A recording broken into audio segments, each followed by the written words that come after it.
The rule of law is a bedrock of American life. It's what makes America unique. But the left has long shown that the rule of law really only applies when convenient. At most, they give lip service to it. It never seems to apply if it hinders their political aims. Now, we've seen the left, and let me make a distinction here between liberals and leftists. Now, for most of my political life, I was dealing with liberals, conservatives and liberals, but we've seen a transition in the last 10 years. And there's still a few liberals, but they've actually been attacked and silenced by the left as well. You know, people like Chris Matthews, who I used to be on his show all the time, Hardball. He was silenced by the left. He was a liberal. We didn't agree on much other than debate is healthy for a society, a free society. The left doesn't see it that way.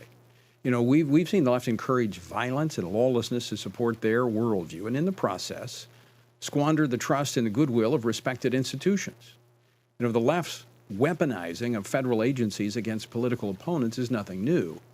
And conservatives are right to ask questions and have suspicions regarding this latest incident. You know, every student of history knows where lawlessness leads us. It leads us, quite frankly, to anarchy.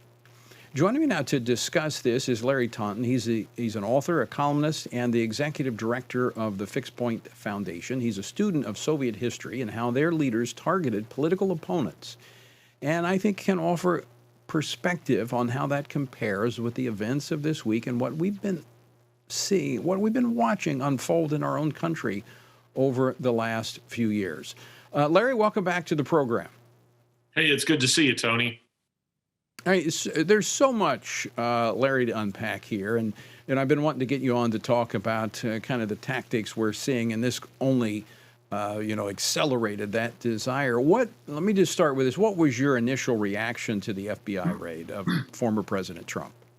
I would like to say that it was a response of shock, but sadly it was not. This seems to me to be very much in order with what we're seeing from these new kind of Democrats. As you quite rightly point out, I too did hardball. I enjoyed my interactions with guys like Chris Matthews, but we're dealing now with Marxists. You know, and here's my concern. And this is the reason I'm on vacation, but I came in to do this program because I just feel a lot of people are asking questions. People are reacting in different ways.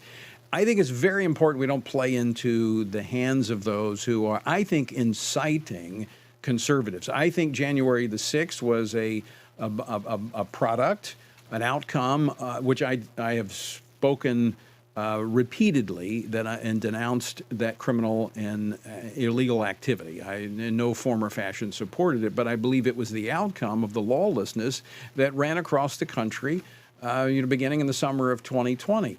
And I think it somewhat incited conservatives, and I want to be very careful that conservatives don't fall for this. And so I want to play this clip of Senator Marco Rubio, who was on Fox News the other night responding to this raid of President Trump's home. Let's play clip number 5, please.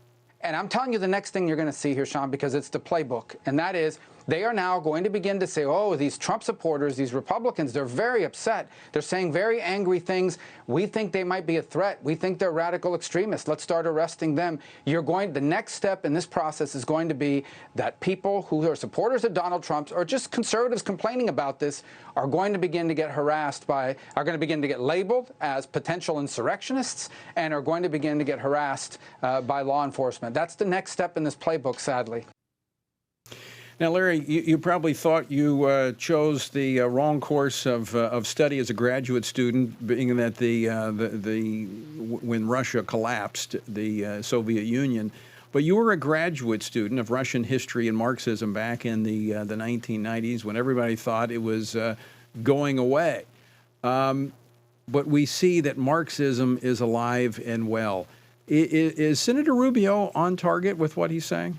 Yeah, and I'd even say he's speaking of something, ex post facto. I mean, we're already seeing this sort of thing being done. Listen, it's all about the acquisition of power for the left. They're willing to play by the rules. They're willing to observe Supreme Court rulings so long as they get the outcome they want.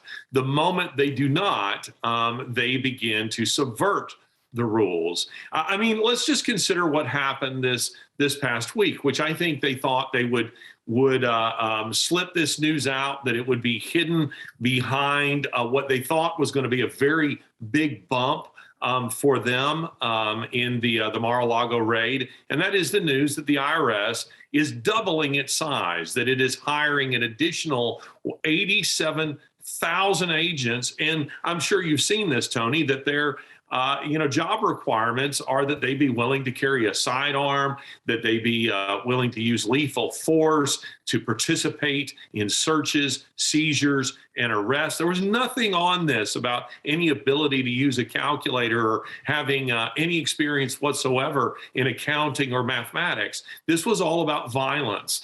And this is what the left is about. They are coming for you. I suspect that somewhere in the job description is to target white people and conservative groups. And I think the reason that they raided Mar-a-Lago is because the January 6 hearings, which have the look of a Stalinist style show trial, simply haven't resulted in the decline in support for Trump, who they fear. I mean, this attack on this raid on Mar-a-Lago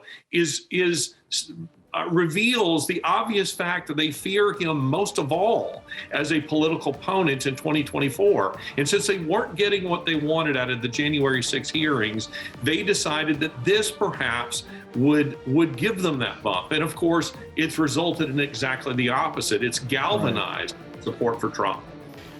Yeah, you're absolutely right. All right, Larry, we're up against the break. We're going to come back and continue this conversation. Larry, thanks so much for sticking around. I want to go back to something I touched on earlier, and that is how we respond to this. Because I'm certainly not the expert that you are, but I've worked with oppressive, tyrannical governments in different capacities, not for them, but worked to counter them.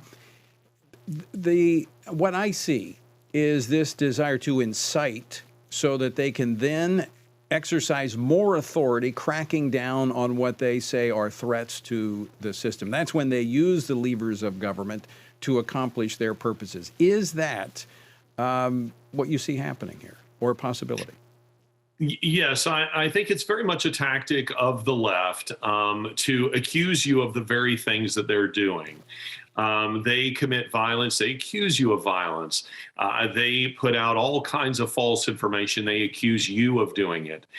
What I think we're going to see next, and I'm just guessing here, Tony, but I think what we're going to see is an effort to, in a steady drip kind of fashion, to release salacious information, things they think will be damaging about Trump, that they saw at Mar-a-Lago, that they found at Mar-a-Lago. I was recently there, and I didn't see any nuclear launch codes in Melania Trump's closet. But I think we're going to hear that they saw immigrants, chained in his basement, or they saw ED medication, or they saw something, anything. They'll fabricate it to say that these are the things that they discovered. A bust of Adolf Hitler, on his bedside. I think you're going to see these kinds of things. And I think the way we respond to this is we have to become more savvy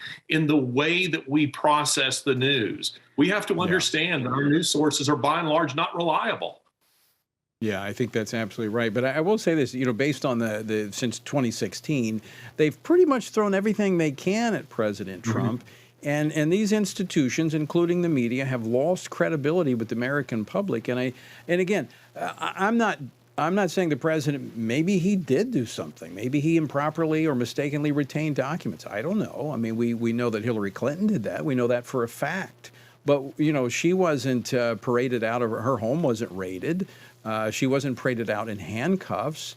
And I think, even though, that saying at some of the Trump rallies, lock her up, I think Americans, want justice. But I don't even think many conservatives would want political leaders, even of the other side, mistreated and treated in such a fashion that shakes our very concept of justice and dignity in this country. And I think that's the problem here with the way President Trump was dealt with, is that it is improper in treating a former president in this way. There was as I was just talking with Chad Wolf earlier, if there's a lesser means of accomplishing the outcome here, that's what the Department of Justice should have done. Yeah, well, that's actually a very good point, Tony, because when Trump became president of the United States, he actually, did not take any kind of aggressive action towards Hillary Clinton. There was a lot of aggressive language, but he didn't actually take any action against Hillary Clinton or any of his political enemies. Right. And it's quite telling that Democrats now having power, listen, they're not willing to give up power. And this is all part of the playbook that Rubio is talking about. It's about hanging on to power no matter what. And that means intimidating your opponents. That means, hiring additional IRS agents in order to seize their assets. It means violence in the streets. We'll see more and more of this, and we'll see an escalation of it. But we cannot give in to it. I mean, lawlessness will not counteract lawlessness. Yeah, I agree with that insofar as we have to adhere to the principles of our Constitution.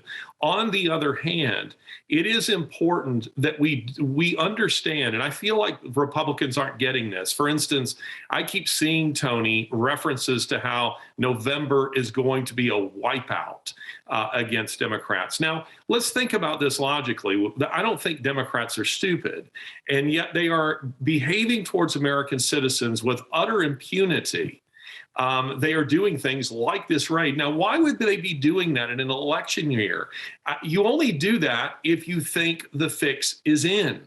I mean, Biden barely, campaigned for president of the United States, and somehow magically he gets more votes than any president in U.S. history. We have to wake up to the fact that we are now seeing banana republic-like tactics being used in American politics, and we have to be prepared to be vigilant and to resist it.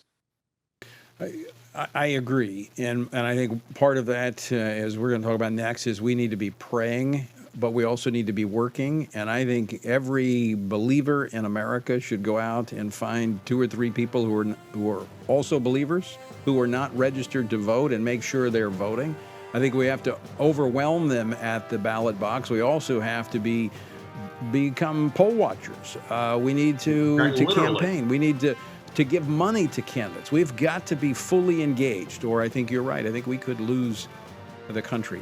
Larry, we're out of time. Always great to talk with you. Thanks so much for joining us on this Friday. Hey, great to be with you, Tony.